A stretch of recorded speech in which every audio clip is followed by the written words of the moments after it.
Welcome to this edition of our journey. This journey we are going to be sanding those nice floors.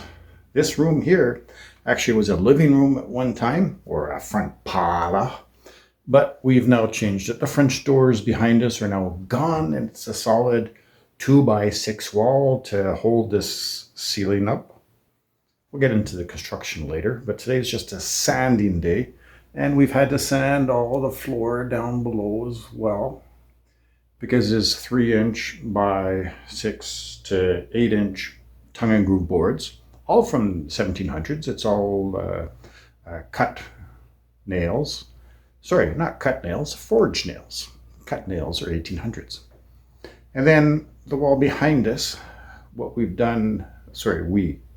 I've done is Kathleen's helped out a bit.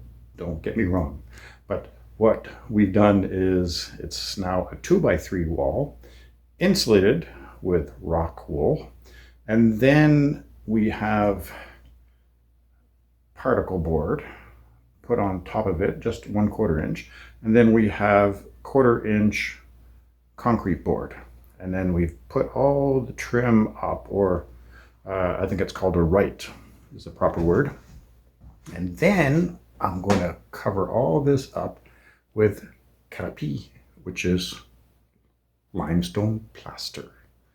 And then once that's all done, it'll look like the original look in this house.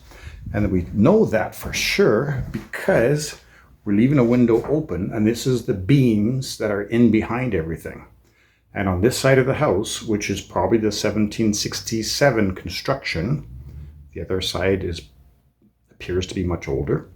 But anyways, what they do here is I'll show it on another video, but actually you can see they put little pieces of wood in all these millions of little holes, and then they spread the limestone plaster on top of it. And these walls aren't straight. These walls are like a pyramid. They're on an angle. So it gets to be problematic when you're putting doors and windows in. And actually when you look at the window jamb, you can see the top and the bottom. There's a couple of inch difference in that 5 feet right there. So yeah, there's nothing straight in this house, but we have to work with it. And even around the doors is the same thing. You can see at the bottom of the door, it's tight, and then at the top it is loose. It's about a 2-inch difference.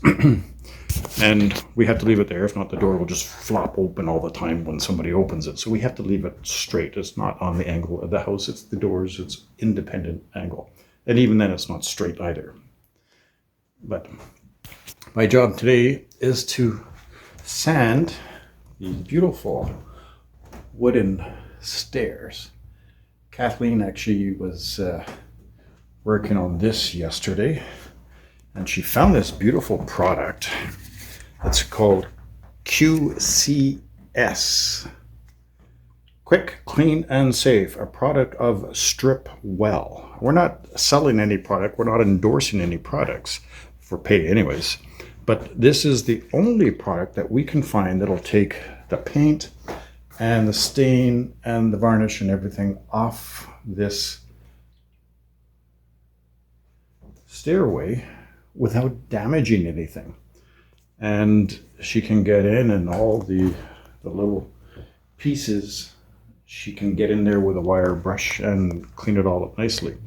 And this is the only product that we've bought, and she found it out of Ontario, but it's made in the States by stripwell.com. So we're endorsing this product because it works 100%, and it makes it work. The rest of the house here, we've used and sanded and sanded. Number 40 grit is our best friend, and which is great.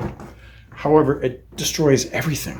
There's nothing left for round curves or molding or anything. It's just flattened. So on the floor, I've used 40 to knock it down, and then 180 to smooth it out. And the reason for that is that this floor You can see there's another floor on top of it here. Oh, no, you can't see there. There you can see it. That's the floor that was on the house when we bought it. And then when I took it down to the original floor, it had been underneath the second floor for probably about 150 years. And all the wood, because of the humidity in the basement, has sprung up. So it was actually rough furred. So it had to be sanded smooth again. If not, people will be tripping and getting... People are going to trip anyways because all these boards are up and down and all around. But nevertheless, it's going to be... I hope it's going to look good when it's done. And the reason these walls are 2x6 is that these beams, this is the ceiling up, but it's also the floor for the second floor. Those beams sit in this exterior wall, and they go all the way to the exterior wall on the other side, and they are 26 feet long, unsupported. Now they are supported, so it'll help some of the bounce upstairs, as well as it'll help keep the house lasting so things don't sag and fall down like old houses do. In any event, I'm going to sanding, so I'll see you later.